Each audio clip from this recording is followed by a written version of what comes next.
Hello दोस्तों, स्वागत है आप सभी का आपके अपने YouTube चैनल में। दोस्तों, आज की इस क्लास में हम लोग 9th क्लास के पहला चैप्टर संख्या पद्धति को समझेंगे। दोस्तों, इस क्लास में एकदम बेसिक से आप लोग को समझाया जाएगा।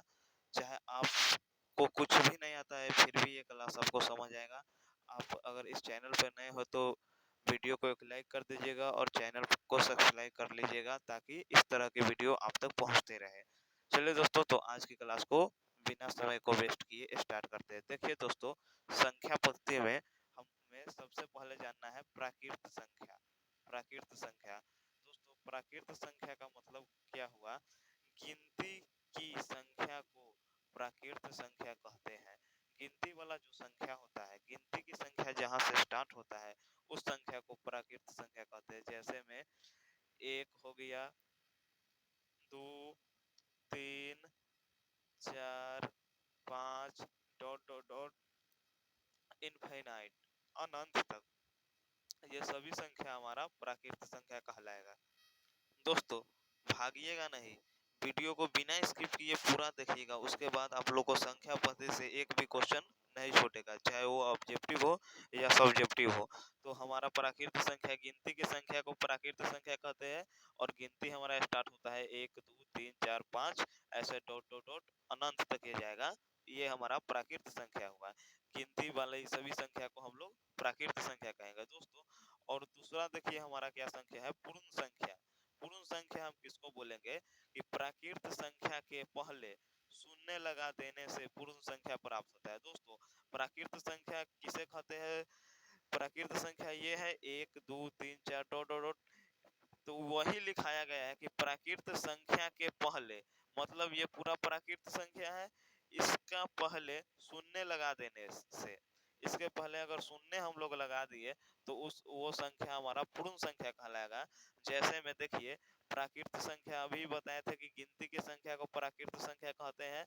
तो ये हमारा प्राकृत संख्या है 1 2 3 4 5 6, ये डॉट डॉट डॉट, ये हमारा प्राकृत संख्या है। और उसके आगे क्या लगा देना है, उसके आगे क्या लगाना है, शून्य लगाना है।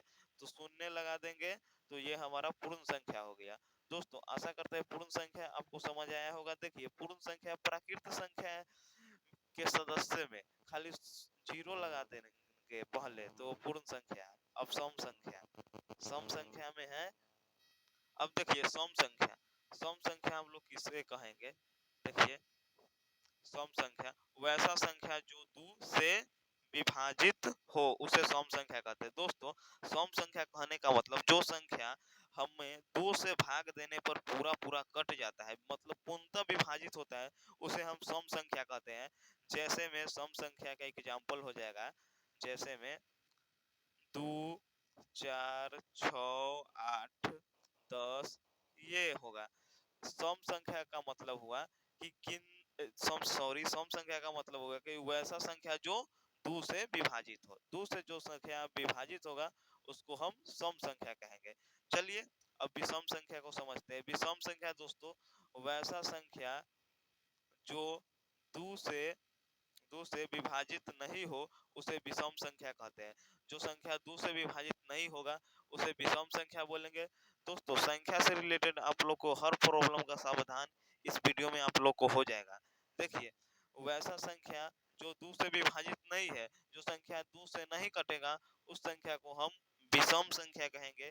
जैसे में हो जाएगा जो 2 से नहीं कटेगा, जैसे में हो जाएगा 3 हो गया, 9 हो गया, 11 हो गया, इस तरह से बहुत सारा होगा, 15 हो गया, 17 हो गया, जो 2 से नहीं कटे। वे वे कोई भी संख्या जो 2 से नहीं कटता है वो हमारा विषम संख्या होगा। चलिए, अब हम लोग पूर्णांक संख्या को समझते हैं। दोस्तों, पूर्णांक संख्या, पूर्णांक संख्या को हम समझते हैं। पूर्णांक संख्या समझने के लिए आपको ये पहले जानना होगा कि देखिए दोस्तों, हम पूर्ण संख्या को, पूर्ण संख्या इससे पहले बताए थे, पूर्ण संख्या बताए थे जिसमें बताया गया था कि प्राकृत संख्या के पहले शून्य लगा देने से पूर्ण संख्या होता है। दोस्तों, तो पूर्णांक संख्या में भी हम लोग इसी प्रकार जानेंगे कि पूर्ण संख्या को धनात्मक या ऋणात्मक चिन्ह के साथ दर्शाया जाता है तो उससे बनी संख्या को हम लोग पूर्णांक संख्या कहते हैं। पूर्ण संख्या को धनात्मक या ऋणात्मक चिन्ह के साथ दर्शाया जाता है तो उससे बनी संख्या को हम लोग पूर्णांक संख्या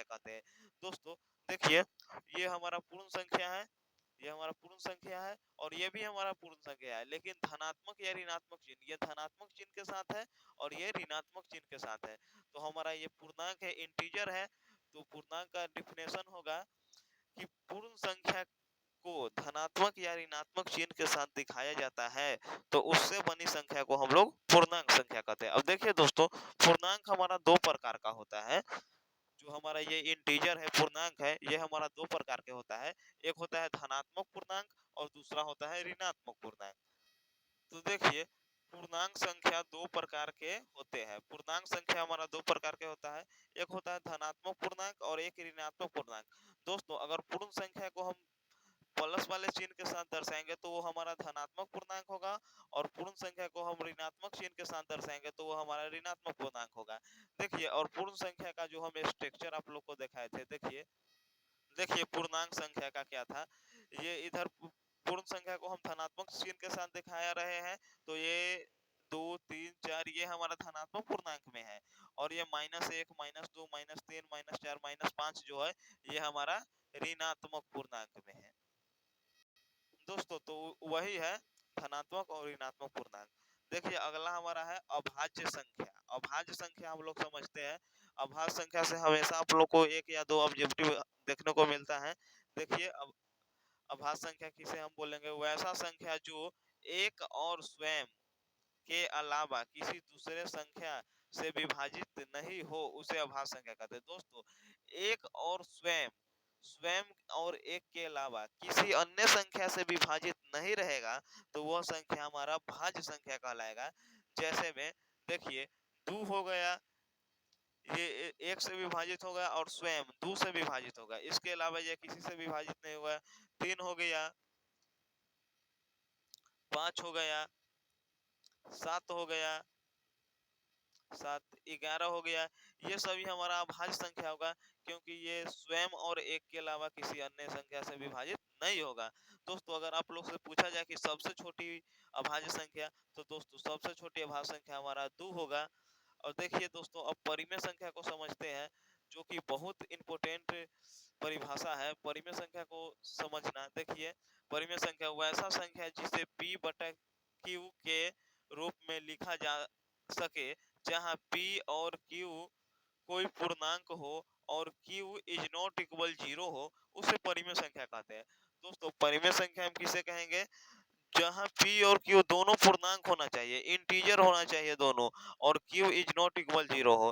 दोस्तों, तो परिमेय संख्या का हमारा होगा, जैसे में देखिए परिमेय संख्या 5/3 ये हमारा परिमेय संख्या है, 7/4 ये परिमेय संख्या है, -3/2 ये भी हमारा परिमेय संख्या है।